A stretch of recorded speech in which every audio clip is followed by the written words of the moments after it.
everyone. I am Adrian Eglinton, and this is the first video in a series on what is called Crossing the Hedge in the traditional craft, or what is otherwise called Shamanism. I will use both of these terms interchangeably. Crossing the hedge is a time-honored technique that is a direct path to revolution. The practice of shamanism brings about greater knowledge and understanding about our inner self and brings about the tools to liberate the inner self and make us better people. This mystical tradition teaches us about our true being, of spiritual awareness and enlightenment. Crossing the hedge is a powerful tool. It is a tool for healing a damaged soul. Shamanism works on a universal truth that just as the spiritual realm is a reflection of the physical world, thus in the physical world the outer world is a reflection of our inner state of consciousness. As above, so below, as without, so within. Most people live their lives focused on the outer world, their education, their jobs, their family. Such focus on the outer world is a mistake. It is like not seeing the forest for the trees. There should be a balance of the two, a moderation between the two. One of the great teachings of the traditional craft and of mystics in most cultures is that if you want to change the world you live in, then move your focus inward. Travel deep within yourself by meditation, lucid dreaming, astral travel, shamanic journeying, or crossing the hedge. And you will go beyond your body and see your body as nothing more than the clothing of your soul. That revelation goes hand in hand with living in the now. To look within and have constant mindfulness. Mindfulness of your actions. This brings about the right view of things and a letting go of emotion, which in turn will lift a huge weight from your shoulders and bring about an understanding of ourselves, our abilities, and our problems, and which in turn will bring change and healing. While some people have the ability to awaken a mind-body matrix of spiritual consciousness and become true shaman, healers, and mystics, they are few in number. However, we all have the ability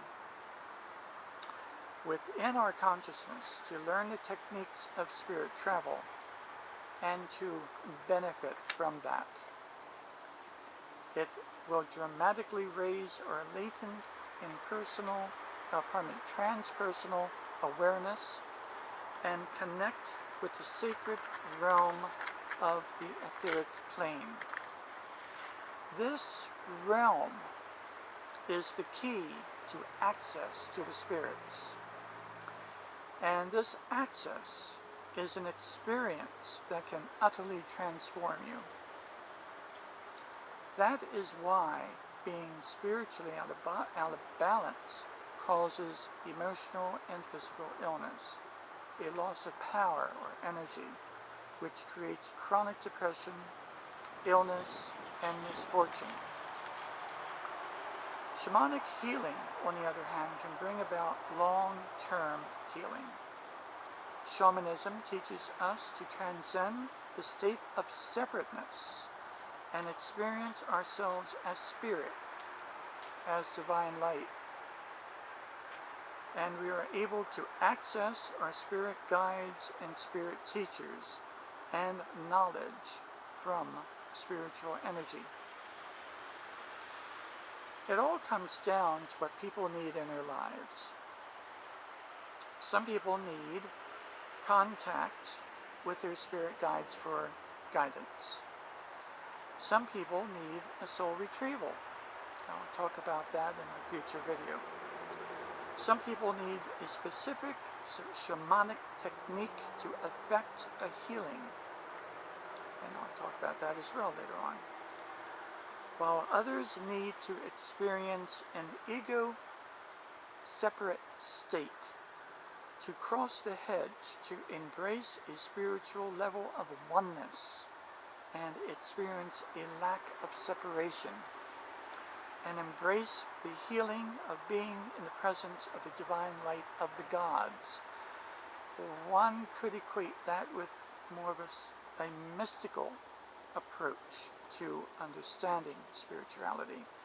And that's not for everyone, but for some, it certainly is. Now,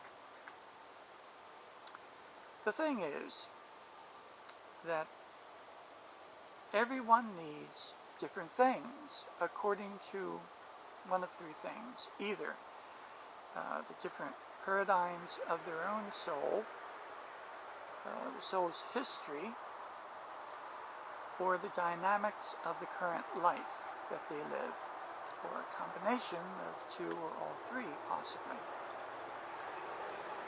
Everyone is unique.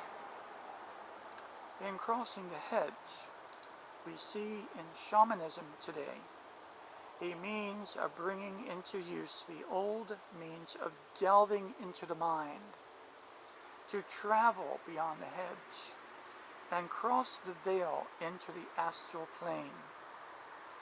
In methods pioneered by our forefathers, the traditional crafters, shaman, and mystics of ancient times and worldwide of traditional peoples today. These very techniques that I will talk about in future videos that are now known to be a form of technology, the technology of the sacred. I will continue in the next video.